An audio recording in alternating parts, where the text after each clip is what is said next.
All right, we're taking a trip to the real Death Valley today and talking LSU football. Coach Brian Kelly entering in his fourth season at LSU, and Joe Sloan is calling plays for the second season for the Tigers. So I do expect this season to be a big playoff or bust season for the Tigers. Starting on offense, the quarterback room and the wide receiver room are going to be the two biggest highlights for me. Quarterback room, you've got Garrett Nussmeier, threw for 4,000 yards, 29 touchdowns. He did have 12 interceptions last year, but I think he's poised for an even better year. I would predict somewhere in that 35 to 40 range in touchdowns, and I'm going to make a bold call and call under 6 interceptions this season on the way to his Heisman Trophy season. When you look at the wide receiver room, it's potentially one of the deepest LSU's had in a long time. You've got Aaron Anderson returning.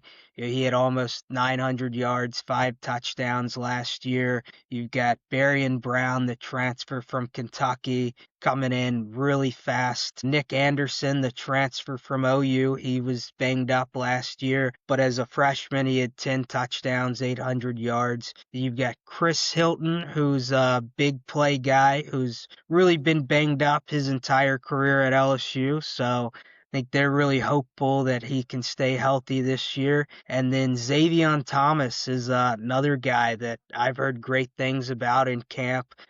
Good slot receiver, a lot of speed, but I've heard he's catching the ball better in some traffic this season. It gives you a really good five deep at the wide receiver room. I do think you're probably going to see Aaron Anderson, Barrion Brown, and either Chris Hilton or Nick Anderson be the starting three. And then the tight end room is fascinating to me. You've returned Trades Green, who, I watched him in high school. He's just a dog. That's the only way to put it. Huge target, has learned to block a little more over the last year and a half. And then you've got Bauer Sharp from OU, who was their leading receiver last year. Now, granted, it was a bad offense for the Sooners, but to bring Sharp in as, either the starting tight end or number two tight end is going to be big for the Tigers. You go to the running back room, you've got Caden Durham, 750 yards, 6 touchdowns last year. You've got Harlem Berry, the 5-star freshman, who I think is going to be used as the number two back this year. He's going to catch the ball out of the backfield some. Then you've got Caleb Jackson, who I think he'll be used in some goal line short yardage. And then Juwan Johnson, he'll have some sort of role if they need him. The biggest question to me, though, is the offensive line. You did bring in Braylon Moore from Virginia Tech to play center and Josh Thompson from Northwestern to play guard. Aside of that, there are some questions. Carius Kern, the 5-star freshman, does he fit in anywhere this year? I know he's currently running with the twos, but with some of the question marks, the other three offensive line spots, you've got to wonder, does he, move in at some point? So I think, the O-line has to gel for this offense to reach its full potential from a star power standpoint at quarterback, tight end, wide receiver, even running back. This team's stacked. But how good is the O-line going to be? I think that's kind of where LSU offense can struggle a little bit, is if that O-line doesn't gel, especially going into week one against Clemson at Clemson. So what do you guys think about the offense? You tapped into it. I think the biggest hurdle, especially early in the season, is going to be the offensive line. That's going to dictate where we go early in the season, and we really can't wait long for them to gel with Clemson first and Florida third. I mean, that's tough opening season schedule, and they really don't have time to allow them to gel. What do you think, Kevin? Yeah, I think so. I go back to last year, red zone offense, scoring 56% of the time they scored touchdowns once they got in the red zone. And when you look at the games, you talk about tough games, Florida, Clemson, Alabama, games that you're going to need to score touchdowns to win. especially in the red zone. That Alabama game would have been a little closer. We were down in the red zone against them several times last year and couldn't get it in. So that offensive line is going to be key to that. The ability to run the ball inside the 20, whether you be zone or counter or, to have a little bit of diversity in the running game, which we lacked last year. I think that's going to be absolutely crucial, and that offensive line needs to come around quickly to be able to do that. We should be scoring touchdowns 70% of the time in the red zone. If we're able to do that, we'll be able to compete for our goals of being in the playoffs. If it's a mirror of last year in the red zone, we won't win those tough games. One thing I'll say about Nussmeier real quick is that offensive line has got to keep him upright. Has to keep him upright. If he falls back into a situation where he's rushing the ball and trying to fit it into tight spaces, then they're going to be in trouble. And which is why I think if there's one thing about Nuss that he needs to play a little better this year is to be patient and take his check down a little more. And I think that's where Bauer Sharp may come into play with him added onto the roster. I think he can provide that. Yeah, I agree. On the red zone, I've seen in fall practice we've been running the Wildcat a little bit. What do you guys think about that this year? Well, Jawan Johnson is, and I don't know if they're running him at the Wildcat, but who better to run the Wildcat than a guy who's got the most total yards as a quarterback in Louisiana high school history? Yeah, That I is who think they've used at the Wildcat position. I just think if you're going to play that and use the Wildcat, you have to be willing to throw the ball out of it occasionally and keep it honest. It can't be a deal where you use someone like Johnson and the other team just stacks the box because hey, they're gonna run it.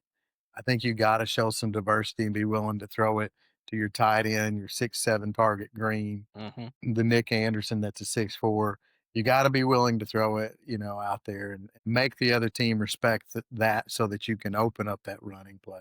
Yeah, I agree. I don't want us to just only run out of it, have the option to pass. I know you guys saw the play. I think we had Van Buren, Johnson, and Caleb Jackson in the backfield. We slid Van Buren out to the slot and did a direct snap to Caleb Jackson with Juwan Johnson playing, lead blocker in the backfield. I don't think we need to get that cute with the Wildcat. I think we need to almost keep it as simple as possible. In the passing situation, almost run an RPO there. But I don't like Caleb Jackson taking direct snaps out of the Wildcat. And That's not the opportunity you want to take. no, and not Johnson as the lead blocker. That's just pointless to use him in that role. You're asking him to step in a hole and deliver and clear somebody out. I don't think he's going to clear too many linebackers. No, the guy weighs about $190. Yeah. So on the other side of the ball, on defense, Blake Baker's the defensive coordinator. I know he's really tried to simplify the defense this season. I think our defense is going to be really solid. They're going to attack a lot, starting with the edges. Jack Pyburn, the transfer from Florida. He had 60 tackles, 4 tackles for loss last year. He's going to be really key on running downs. Gabriel Relaford is who I think is going to be the other starting defensive end. He's a guy who is now kind of in the mode where he needs to step up and be a key contributor on this team. And then the depth at the edge position with Patrick Payton, the transfer from Florida State. He had over 2 years, almost 80 tackles, 25 and a half tackles for loss, 11 sacks. You've got Jamari Butler, the transfer from Nebraska. He had 15 and a half tackles for loss, 7 and a half sacks over 2 years at Nebraska. I think that's going to be a really good group, with 4 deep who can play. And then you move to the defensive line side. You're going to have Bernard Gooden, the transfer from South Florida, who has been getting all the raves through fall camp. I think he's going to be really good. I do question his size a little bit, but I think, his motor and his, kind of gamer mentality makes up for some of that. Then you've got Don McKinley. He had 3 sacks last year. You've got Ahmad Bro, Rustin, Louisiana guy, who I think is going to be a big key piece to the D-line. And then Jacobian Guillory, who missed most of last season when he got hurt. He's going to be a really good depth piece. Two guys I think you want to watch on the defensive line who are big bodies are Sadir Mitchell from Texas, and then Sean Washington. I think in some goal line situations, you're going to see those guys or 3rd and 2s, 4th and 1s, just because they're really big body guys. So I feel really good about LSU's front four there. Then you move to the linebacker room. I'm probably a little different than most. I don't think there's as much depth in the linebacker room, but you do have Whit Weeks coming off of a 125 tackle season, 10 tackles for loss, playing with his brother West Weeks as the two starters. West has kind of been banged up since he transferred from Virginia a couple years ago. I listened to them talk, their days of playing high school football together. I think this is going to be a year where West is going to be playing at a higher level because he's playing with his brother for one last ride. And then you've got Devon Keys. You had a couple sacks, couple tackle for loss last year. He did have a pick 6 in that bowl game against Baylor. So he's going to be a really good rotation piece. And then you've got Tyler Singleton, who I think, is going to serve as a good depth piece. I'm just not sold on, too much outside of the top 3 at the linebacker spot. Then you move over to the star. Harold Perkins is going to be rolling there. Hurt last year, but, in his career, he's got 27 and a half tackles for loss, 13 sacks, 7 forced fumbles. I think him in the star position is going to kind of just let him use his instincts and just play football, not be tied to, one position too much or one assignment. I think you've got to let him run free a little bit. And then, outside of him, 2 names that I hear in the backup role, 2 freshmen, Charles Ross and CJ Jim Cooley, are 2 guys who, are developing really well. So then you move over to the true safeties. You've got Tamarcus Coley, the NC State transfer, 40 tackles last year, a couple tackles for loss, 3 interceptions. Then you've got A.J. Halsey, the transfer from Houston. He's a big body. He's a guy who I could see in some positions, moving to linebacker if we're banged up, just because he's, 6 foot 220. We had 70 plus tackles last year, 5 interceptions, and then 2 guys who have looked really good in fall camp are Deshaun Spears and Jordan Toviano. So I think those are 2 really good depth pieces. You're talking, starters from last year's team wouldn't even crack the 2 deep this year. So huge improvement at safety. And you moved to cornerback, Mansour Delane, the transfer from Virginia Tech, who had 4 interceptions last year. I think he's locked down one spot. Then you've got Ashton Stamps and PJ Woodland, who are 2 guys who are having a great fall camp. And then DJ Pickett, the 5-star freshman. I don't think it's a matter of if he starts, it's more of when he moves into a starting role for this team. Week 1 on the road against Clemson, he's going to play. I think Ashton Stamps is probably going to be the next guy out with Delane to start the game, but Pickett's going to play a lot. He's going to be a huge part of this defense and the future of the Tigers defense. And you've got Jacoby Jackson, the transfer from Florida, who was banged up last year there. He's going to kind of round out the top 5 at the cornerback room. But I think the 2 Weeks brothers are really going to emerge as leaders. Witt already did last year, but I think West is going to have more of a leadership role. He's now a 5th or 6th year senior, so he's been around college football for a while. So I think linebacker from a depth perspective is maybe the weakest point of this defense, but you've got Whit Weeks coming back with 125 tackles. So it's not a weak room by any means. But I'm excited to see, the ceiling of this defense once they start playing. I think they're gonna be, a top 20, top 25 defense at a minimum, which is a huge improvement from the last couple of years and definitely give Tiger fans something to be excited about. What do you guys think? I think what you tapped into as far as the linebacker depth is so key to this defense. West and Witt really need to stay healthy. We can't afford for either one of those guys to go out for a long period of time, especially Witt. Keys can come in and fill in for West, and I think that's going to be the rotation once the season starts. But we can't afford Witt to miss any time at all. And the second thing is we don't need the defensive line to be all world. We don't need them to be South Carolina from last year. We just need them to take the pressure off the secondary. We don't need the secondary having to make split-second decisions, like they've had to make in the last 2 or 3 years because we really didn't have the roster to handle that.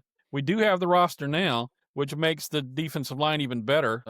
And you got pieces on the defensive line that have different skill sets. Bernard Gooden is an undersized defensive tackle, but he's also a guy with high energy and a quick first step who'll be able to get around guards and SEC guards. Pyburn is not I guess he'd say he's not your stereotypical pass rusher, but man, he's great against the run. And then you got Peyton, who's a way better pass rusher who could probably come in on third downs. So situational, I think Blake Baker has got pieces that he could play with that a lot better off than we have been the last couple of years. Yeah, I agree. What do you think, Kevin? Yeah, so feeding off of that, that's the thing I love about the defense is the pieces and how we can be very situational.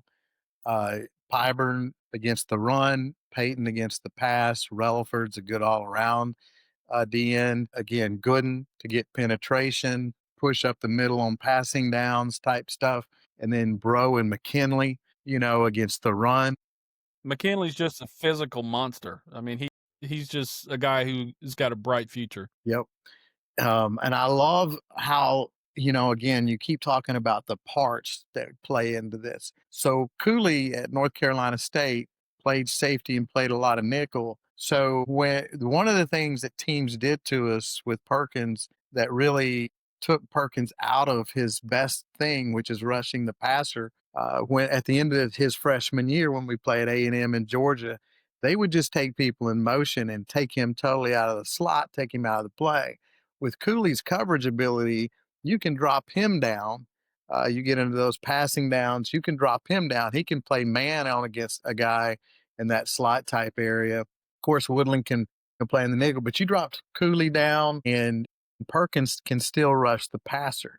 So the versatility of this defense to me is just hands. And I mean, it's just going to be more than we've had in a long time. I'm talking, even 2019, it was not an elite level defense. We were a solid defense. I think this is going to be the first elite level defense we've had since you go back into that 2015 somewhere time range is that. Really, at first you get a little bit excited because of some of the guys we got in the portal, but then when you start to really understand the different schemes that we can play off of each other, which they are doing that in practice, and then I just think it's a you referenced top 25 defense. I think this is a top 15 defense when you get into it.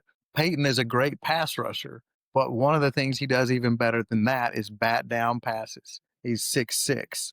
So again, you just got so much versatility, so much depth within the defense. There's depth at every position now, and we've not had depth on defense again in many, many years. A little bit slim linebacker, but Singleton seems to be emerging during the fall camp too. So if you truly have Singleton, Keys, and both the Weak brothers inside, that gives you 4 people that can play inside. And Singleton, when we recruited him, was a guy that athletically was considered very good. It was just learning. In high school, they played kind of a strong safety middle linebacker type. So it was him learning how to truly play an inside linebacker position. So I think if you get that with his athleticism, and we're 4 deep there, I think we'll be fine. And then again, Perkins, I just if you have 3rd and 6, 3rd and 7, and you have Perkins, Peyton, Relaford on the field, maybe you even slide Pyburn in and Gooden, the ability to run a stunt, bring those guys, off the edge, and how are you going to block Perkins in with that group? And if you want to bring 6 and you bring Weeks, Whit Weeks with him because he can rush the passer too, you really put pressure on on an offense. And again, with the versatility of bringing Weeks or Perkins and which one you drop, you make that quarterback make sure that he is gauging the right person. I just think there's a lot of things that we can do defensively, and I think we're going to see great things there. Yeah, I agree. And with how much Blake Baker likes to just attack and blitz, yeah, this is the team to do it with. There's Yes. so many pieces. Little bit on Patrick Payton. Now this is a video game, but my LSU dynasty with him, through the first 4 games, he had like 17 sacks. Now, 9 of those were against Louisiana Tech, but he really, even when I don't play with him as the user, the amount of balls that he just bats down, like you were talking about, at 6'6", he's kind of a freak. He is. And the You one person guys, the one person I want to mention on the defense because I didn't really mention him a lot, is Relaford. I think Relaford, he was rated highly coming out of high school. We saw some things last year. I don't think there's enough talk about him. Again, you have Peyton, Pyburn. Those two would be starters on most teams, and Relaford right now is maintaining that starter's role. And I think that tells you where he's going to be. I think we're going to see really good things out of Gabe Relaford. I think he's a second team all conference player by the end of this year. That's just my opinion. one little tidbit I wanted to add. We're talking about the pressure they're going to bring from the outside. I think what makes Whit Weeks so dangerous is he is so incredible at blitzing between the tackles. You can got guys who could put pressure from the outside, Relaford and Peyton. Man, Weeks is going to have a field day with his blitz up the middle. And I think that's going to make him dangerous. And I'm going to saying it now. I think he has somewhere between 6 to 8 sacks this year because of that. Yeah, If you get I him with agree. 6 to 8, and you're going to have Perkins with that same range. You're going to have Relaford's probably going to have 6, but you're going to have Peyton will probably have the same number.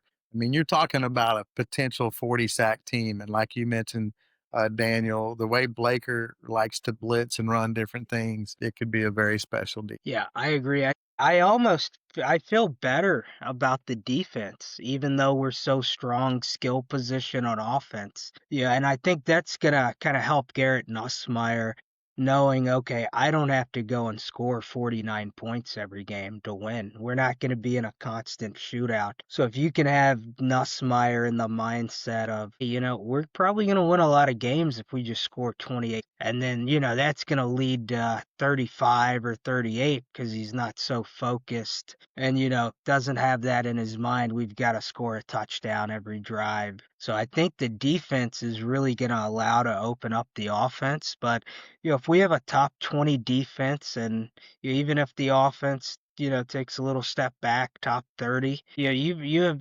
offense and defense both in the top 30, you're probably a playoff team. With that being said, let's move over to the schedule. So the Tigers open up at Clemson week 1. This is going to be a good game, probably circled for a lot of people as game of the week that week. I'm taking LSU in a close one. I think a late field goal or a late touchdown wins it. And then week 2, you've got Louisiana Tech. I think LSU wins that one. Then you've got week 3, you've got Florida coming into town. And, Florida's got a lot of question marks as far as is DJ Lagway going to be healthy. I think he plays in this game. I still don't think he's 100% in week 3 of the season. And I think with how things went last year, this is a game that LSU has circled. So I think LSU is going to win this one. Probably somewhere in the 10 to 14 point range. I think it's going to be close for a while, but we're going to kind of run away. Then we've got Southeastern the following week. That's going to be an LSU win. Then you've got your first conference road game of the season with Ole Ole Miss. I think that is a game that LSU wins. I think it's going to be a good game. I think this is another one that LSU may win kind of late. I think Lane Kiffin could scheme some things up on offense. He's not going to score 40 points on us, but schematically, I think he draws up some good stuff. LSU wins that one late. So Tigers are 5-0 going into an October 11th game with South Carolina coming to town. So this is a game that I have circled as the one loss I'm giving LSU to this point. I think South Carolina, the way that they kind of handled us for the first half at home last year, I think they're going to be ready to execute. They're coached really well. I think this is one that's going to be, a late game victory for Carolina. Then we go on the road to Vanderbilt. Think we won that one pretty easily. We've got Texas A&M at home. That's another one with how things happened last year. I think the team's ready for it. I think that's it's a big win for us. And then we're going into Alabama. We're going to have one loss. Alabama is going to be a really talented team, but I think the LSU defense is going to be a little too much for Ty Simpson. I think LSU gets out of Alabama with a win, putting us at 8-1 with 3 games to go. Arkansas comes to town. This may be our biggest point victory in the SEC this year with Arkansas at home. I think our defense is really going to feast with them not having a lot of weapons. Then you've got Western Kentucky. That's going to be a big win. Then to end the season, LSU's 10-1 at this point, traveling to Oklahoma. And I think LSU is going to be way too much for Oklahoma this year. I think it's going to be another 10, 14, 17-point win for the Tigers on the road, finishing 11-1 and playing for an SEC championship. And at 11-1, I think they're a lock for the college football playoff. So, what do you guys think of the schedule? I like what you said, except for one game. I don't see South Carolina coming to Baton Rouge and taking care of LSU. So I've got one loss in the regular season, and the one loss that I have is the actual trip to Alabama at Tuscaloosa, just because we have such a hard time playing them every year. It's just a physical beatdown for both teams. So I'm saying 11-1 regular season, with the one loss being at Alabama. And I would probably have to go along with a loss at Alabama. I like the intricacy of you picking South Carolina. It's interesting to me. But I do think, and then look, I think South Carolina is a team that could go 9-3 again. So I think they're a quality team. But I don't think they win in Baton Rouge. I think Alabama's the one team that'll be the toughest game. And so I would probably put that as a loss also. I think, again, Alabama has a really high floor. I think they're from a 9-3 to 11-1 type team, and 9-3's worst scenario with like a late loss at Auburn. Clemson's going to be a tough opening game, but I do think we can get that one. And I think if we get that one, then I think, everything's behind us. I think Ole Miss is a game we win this year. I think we win that game by 7 to 10 points. And if we win by 7, I think it's them with a late score to close it to 7. I think the matchups with their offensive line and our defensive line, I think it just heavily favors us.